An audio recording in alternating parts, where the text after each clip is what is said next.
屏東縣離島的琉球鄉糞掃清運的標案已經流標15屆了，目前囤1500棟的糞掃嘛已經半冬無處理。屏東縣的環保局早起開記者會批評講，琉球鄉公所失職失能，嘛強調講若初七閣標袂出去，縣政府就會來協助。政風處嘛來了解流標的原因看其中敢是有妨害所投標的狀況。糞掃一堆一堆，攏積佇小琉球分化場4區位啊，遮的塑膠管啊、鐵管啊，各種的資源回收，話攏囥佇即個分化場的空地啊，超過半年啊。30是鄉公所資源回收的廠商招標，累積第15屆流標，居民攏煩惱這1500棟的糞掃會引起島上環境衛生的問題。較早琉球的分類很切實啦，可是現在都沒有再分類，這樣很清楚，就規個種夾夾做起來，就類似。等於是垃圾的意思啊，所以安尼，較人較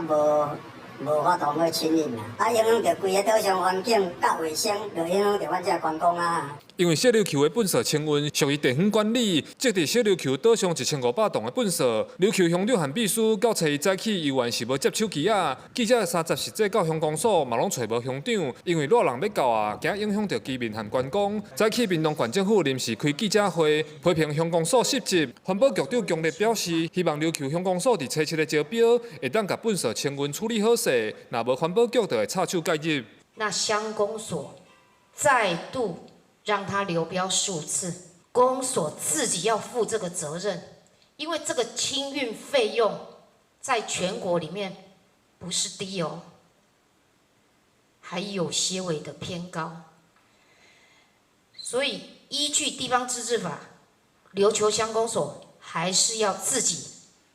出來解決。那政風處這邊會先調閱了相關的採購文件跟資料。那了解本案招標過程是不是有涉及，及它的流標原因是不是有涉及，